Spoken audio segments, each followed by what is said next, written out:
वालेकुम क्लास। आज का जो हमारा टॉपिक है वो है कॉलेरा। ये हमारा BSN third year community health nursing का एक टॉपिक है जिसको आज हम डिस्कस करेंगे।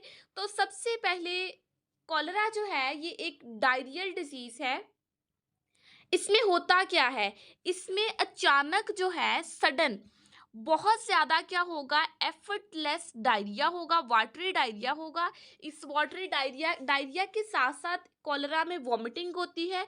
और क्योंकि डायरिया भी है, डायरिया से भी बहुत ज़्यादा वाटर लॉस हो रहा है, वॉमिटिंग से भी, जिसकी वजह से रैपिड डिहाइड्रेशन हो जाएगी, मस्कुलर क्रैम्प्स होते हैं और सप्रेशन ऑफ यूरिन। क्योंकि हमारी बॉडी का एक इंटरनल बच्चों एक मैकेनिज्म है कि जैसे हमारी बॉडी में से फ्लूइड का लेवल डिक्रीज होता है, फ्लूइड का लेवल डिक्रीज होगा, हमारी बॉडी जो है एक कंपनसेटरी मैकेनिज्म जो है स्टार्ट कर देती है ताकि मजीद जो है वो वाटर को लॉस ना हो सके और वाटर की ज़्यादा से ज़्यादा रीअब्जॉर्प्शन स्टार्ट हो जाती है।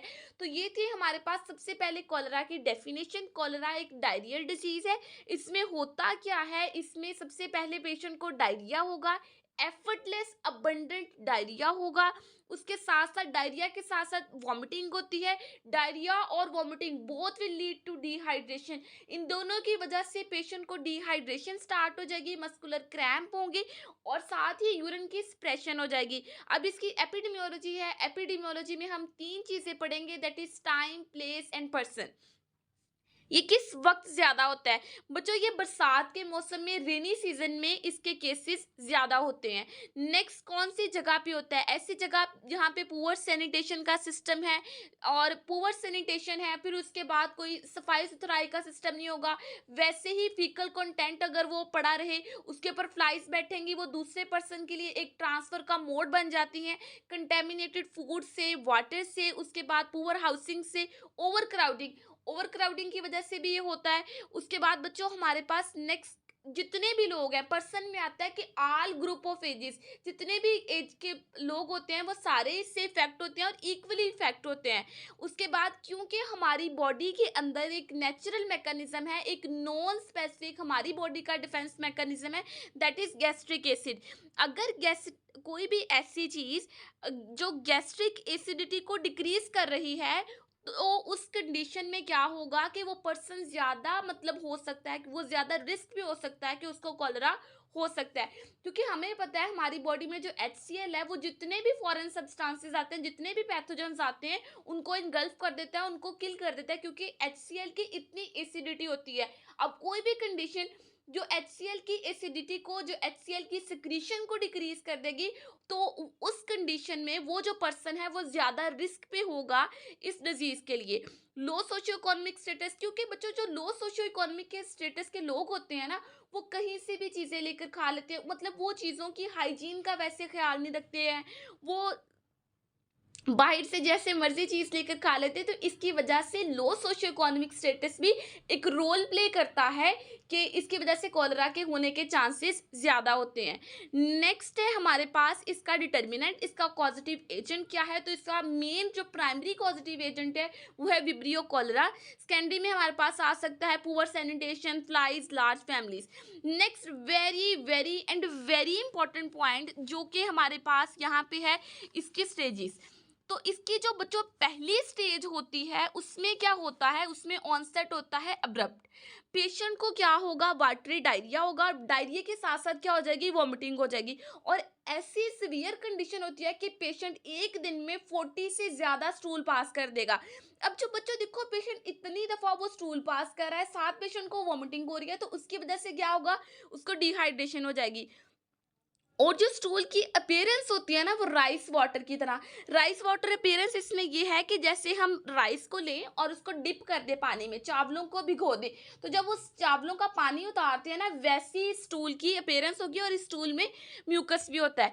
इसके जो स्टूल में जो स्मेल होती है ना, वो फिशी ऑर्डर होती है। जिस तरह मछली मंडी से नहीं आती वो स्मेल, उस किस्म की एक स्पेसिफिक जो है ना इसकी स्मेल होती है कॉलेरा के इफेक्टेड पेशेंट के स्टूल की।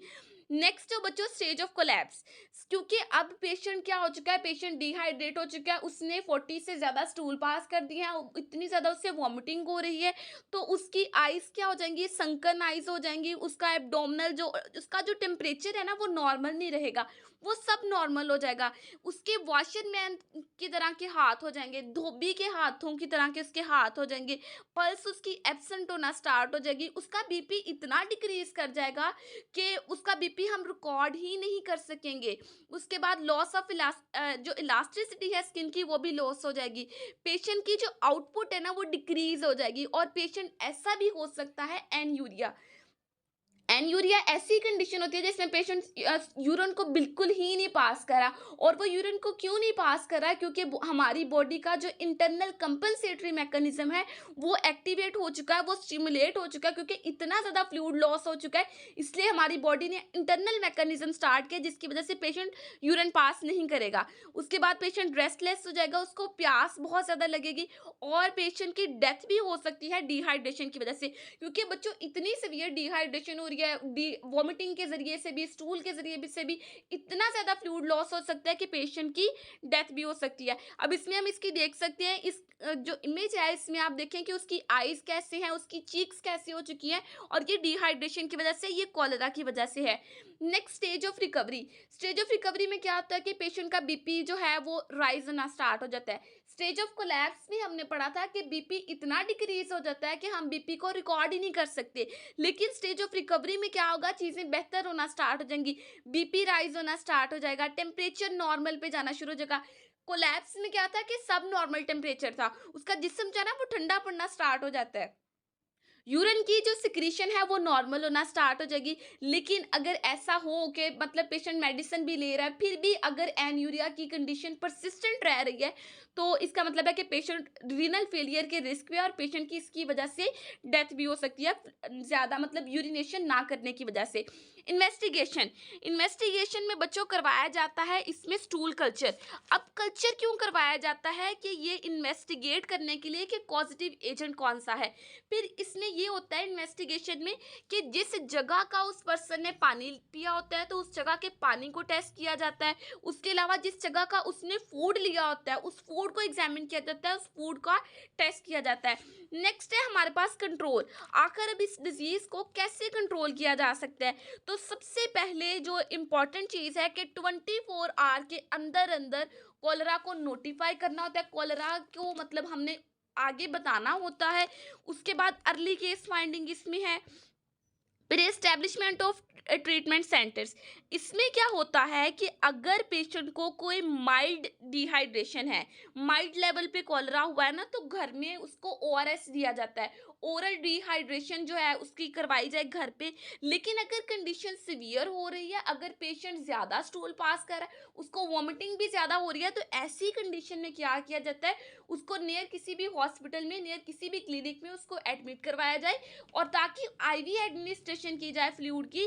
ऐसा ना हो सके कि पेशेंट की डिहाइड्रेशन की वजह से डेथ ही हो जाए।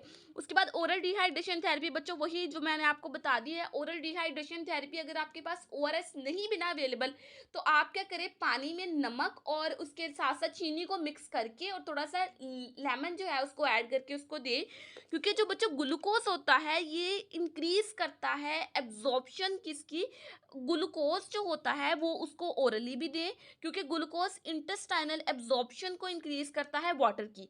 उसके बाद सैनिटेशन मेजर के अंदर ये है कि बच्चों वो अपनी सफाई सुथराई का ख्याल रखें। और उसके बाद है कीमो प्रोफाइलैक्सिस। इसमें है कि टेट्रासाइक्लिन जो है वो ट्रीटमेंट में दी जा सकती है और दी जाती है।